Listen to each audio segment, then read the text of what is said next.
Hey, good morning. Yes, it is. It is Sunday, February 16th. So, what are we going to talk about today? Today, we're going to talk about the power of positive thinking. And what I can tell you is today's sermon, because it is Sunday, is as much for me as it is for you. Sometimes we lose our way, right? Well, I kind of got off on a sidetrack, but we're going to change that starting today. So, hang tight.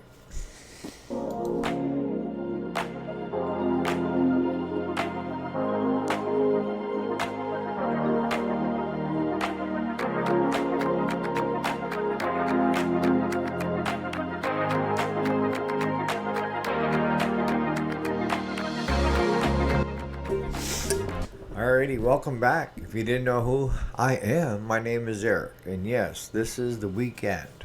We do the weekday Monday through Friday, typically business, how-tos. And then on the weekends, I can go off on the rail with whatever I want. And most of you guys are so busy, you kind of tune it out anyways. But today I wanted to talk about the power of positive thinking. See, I mean, it's really easy to come up with reasons why you can't do something versus coming up with reasons that you can. And I'm a problem solver. That's how I do in business. That's how I do in life. But even the best problem solvers lose their way sometimes. And that's what happened to me. Is okay, I went through a life-changing event. You survived. Move on. Okay, you may be having some disabilities coming from that. All right, find workarounds. I've preached to you guys for years. If you run into a roadblock, what do? You find a way around it. If that means, changing your direction to get around it, I always use like a road map analogy with a vehicle. If you come to a washed out bridge, now everybody's got a GPS. It's kind of like having the wife with you everywhere you go. But it's going to tell you how to reroute around. If you can't pass, you're going to go down and hang a left and see if you can't get around it. And GPS will help you guide you around it. Back in my day, when I was younger, we had actually physical road maps that were big books, and you could plot your way to your destination that way. GPS is so much nicer, but it has a tendency of being wrong too because it doesn't see when there's a road out. And as I found out when I got down to the city, in New York City, if you've got bridges above you and stuff like that or overpasses, it's throwing you mixed messages. It's saying you're up here on this one instead of down on the lower tier. So it screws you all up. But no, if you run into difficulties in your life, you can either give up, partially give up, whine and complain, or do something about it. Serious. And if you're sitting there saying, well, what? Stop. I have enough disabilities that everybody tells me you have every right to be upset and to complain. And you have every right to have your bad days. And that's not good. That's giving me excuses.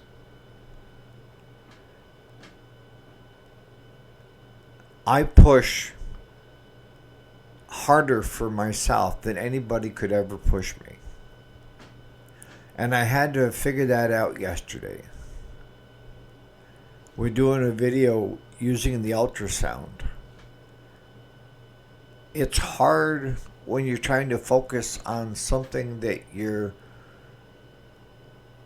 it's sitting in front of you and you're trying to tell somebody how to use it versus just talking and speaking from my heart are two different things, right?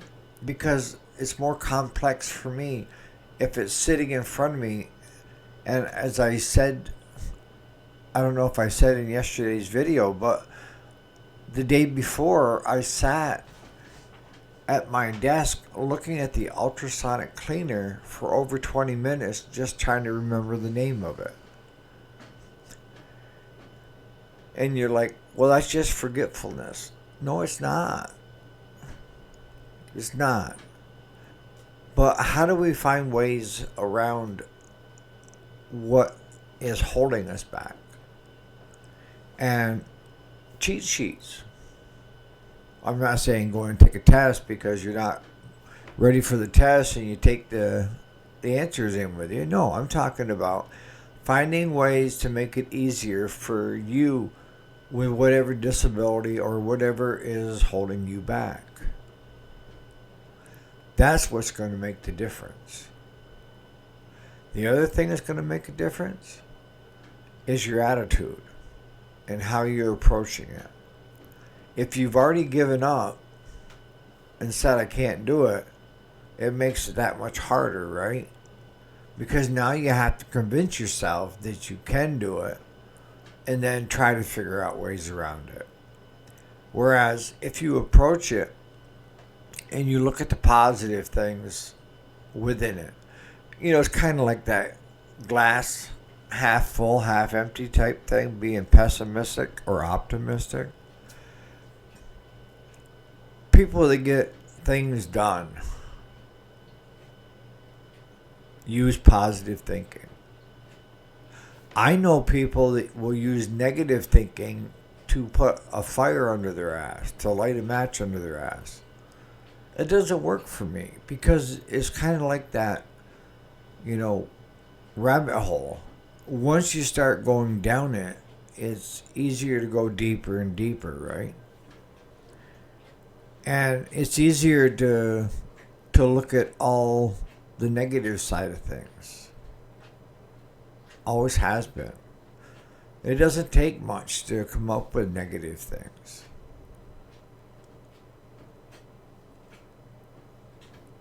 So, what am I talking here? Where am I coming from?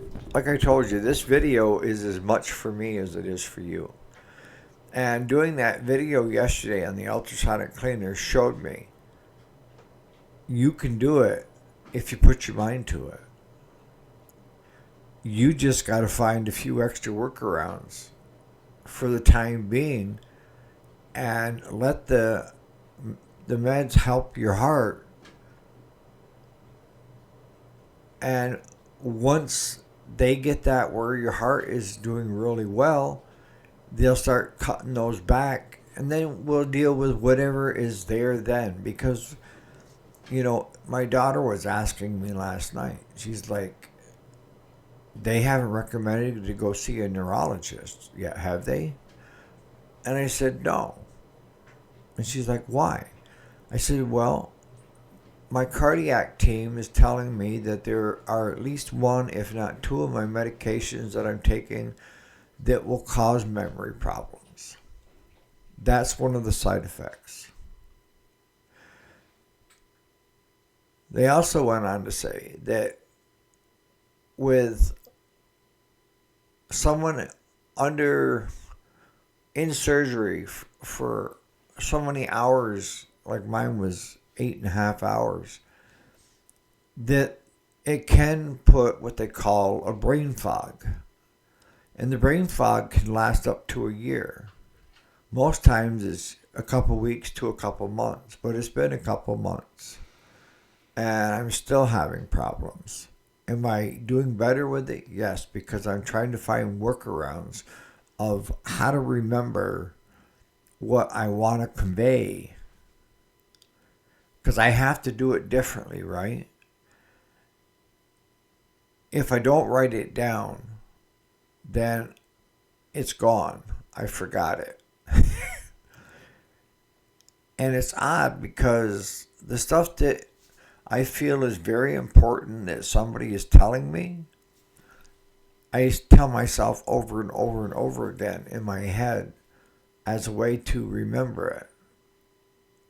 And I did that yesterday with the ultrasonic cleaner as I looked at my notepad and I said that to myself, my internal dialogue, ultrasonic cleaner, ultrasonic cleaner.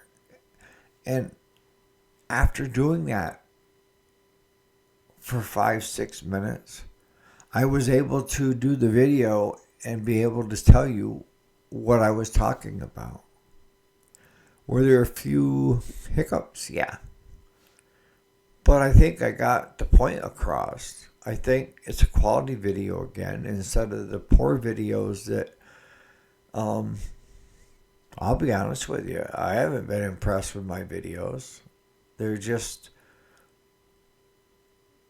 you guys have been godsend, supportive that you watch those videos. You probably just hitting your head with a hammer, but I want to make quality videos. And the only way I can make quality videos is to have a positive thought on how things should go instead of dwelling in the negative. Like I say, it's easy to fall into that negative gap.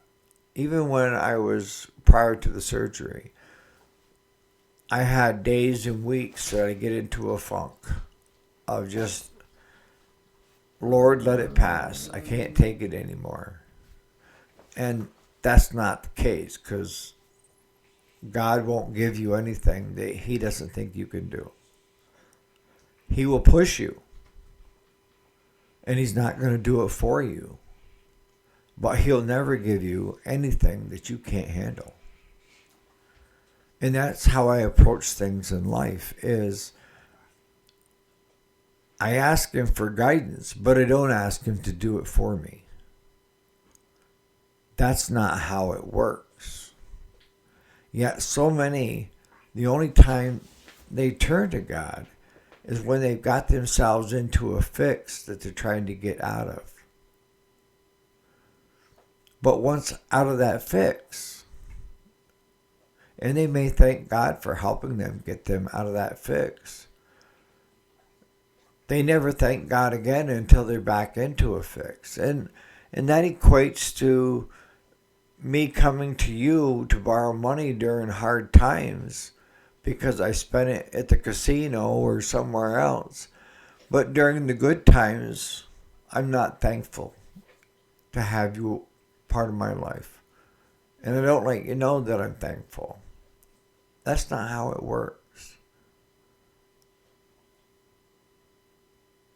I'm not a Bible pumping, preaching, not even close. I feel to each their own. If you find your way and that's your way and it works for you, good for you. If you don't believe, we're going to remain good friends. It doesn't matter. Because I believe and feel strongly that faith is what you make of it. But if you are the type that runs to God when you're having problems, why not thank God when you're not having problems and everything is going good in your life, is what I'm getting at. But the thing is we have a choice, right? In everything that we see and do in life. We either can look at the positive side of it or the negative side. And a lot of times, if you're looking at the negative side, that can become overwhelming, right? The worst thing you can do is stop believing in yourself. If you're a pole vaulter or someone that runs track, the worst thing that could ever happen is for you to believe that you can't win. Because that takes you out of the game. And I've seen people do that to themselves and set lower expectations, a lower bar, just so they can accomplish what they're thinking. Had they had the positive attitude is I can win this. I can jump this high with a pole vault. But if not, I'm okay with that. But my attitude is I'm going to give my best always.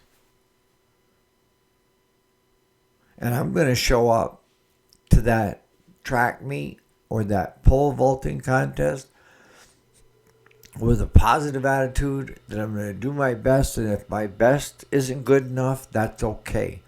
But shoot, I want to run as fast as I can, or I want to jump as high as I can. That is how you approach life.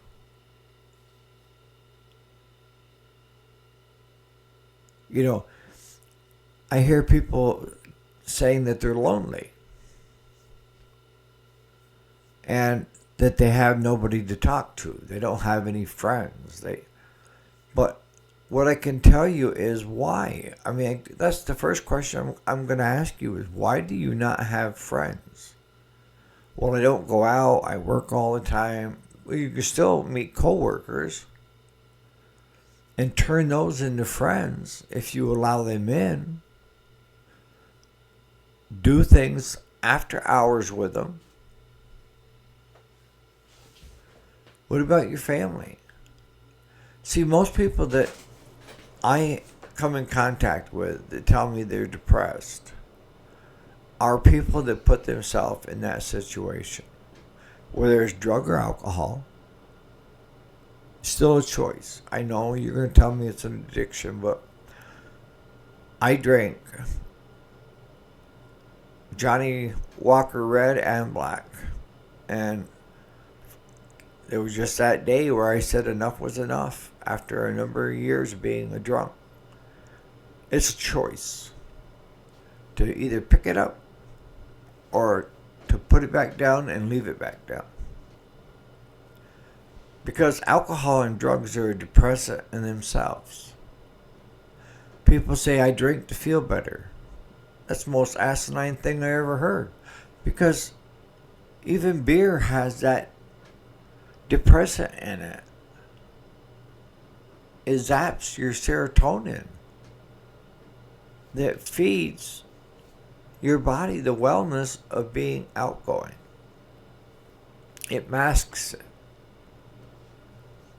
But if you don't have friends, why don't you have friends? I understand that it's harder this day and age because everybody is either texting, messaging, instead of just meeting in person one-on-one. That is probably the biggest thing I miss. It's so easy to text and message with my kids and my grandkids that we aren't getting together like we used to.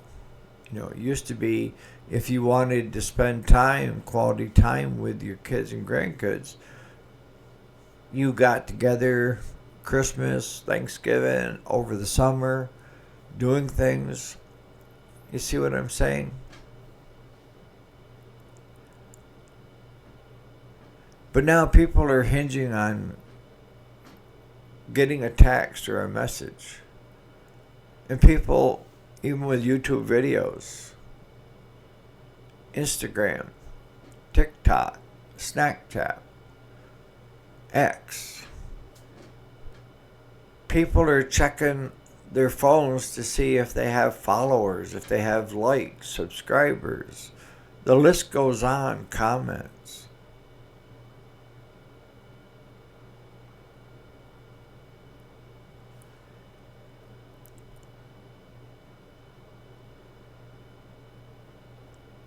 It's up to you. If you want to get into a positive attitude and you don't have any friends, there's the first thing I'd be working on. How can I get and retain and have friends? Where can I find friends? Coworkers? People that are friends of the family that you grew up with? Neighbors?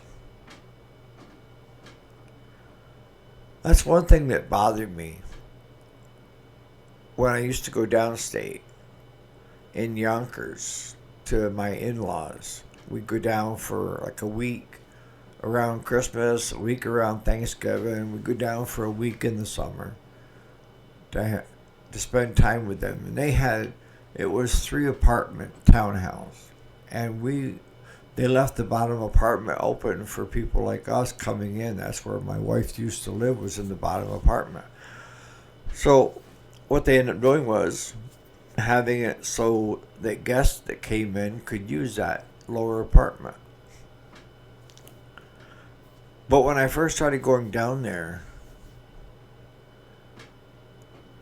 they didn't even know their neighbors on either side of them personally.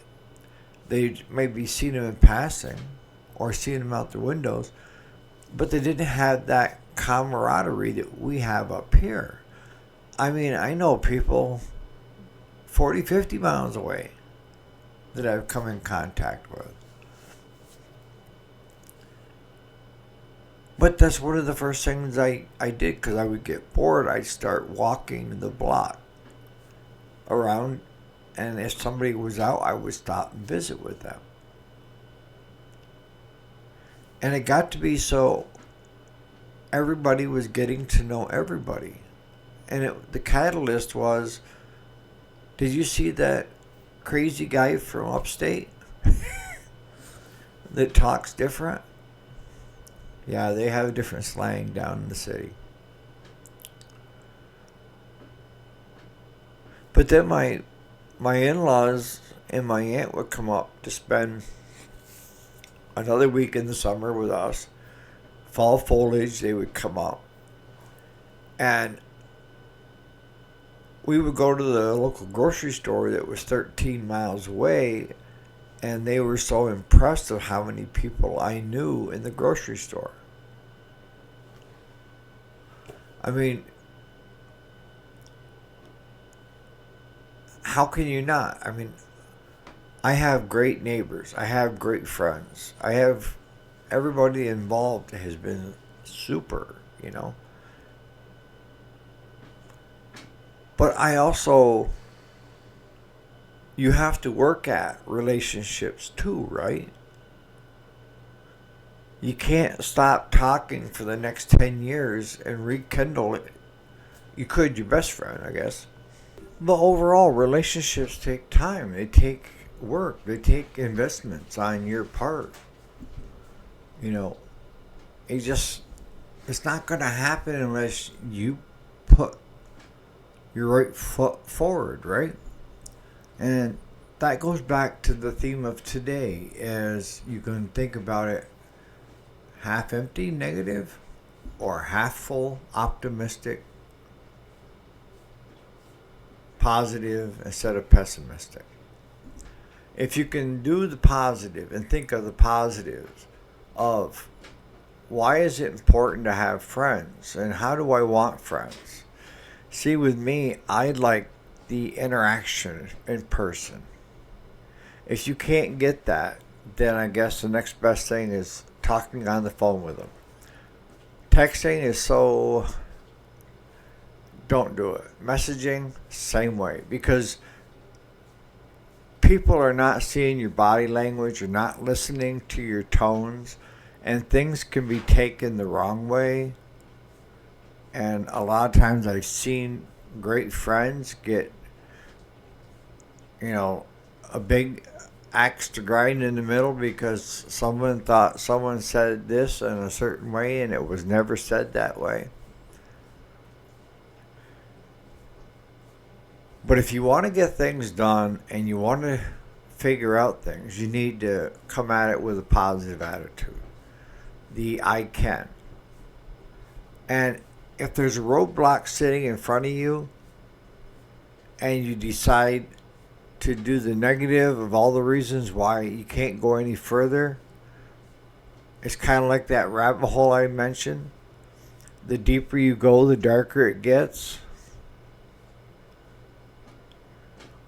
Isn't it much nicer to take out your road maps, or in most vehicles now, just start heading up the road further and GPS will start recalculating ways around that roadblock.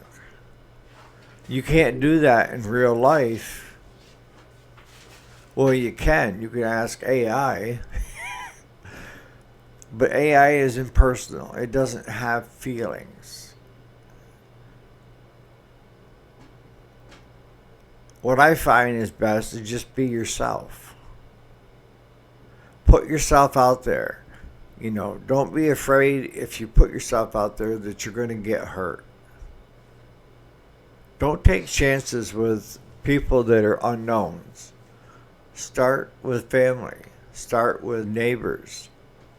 Introduce yourself. As long as your neighbor isn't a serial killer, it should work out just fine. But if you take anything away from today's video, it's all in how you view things.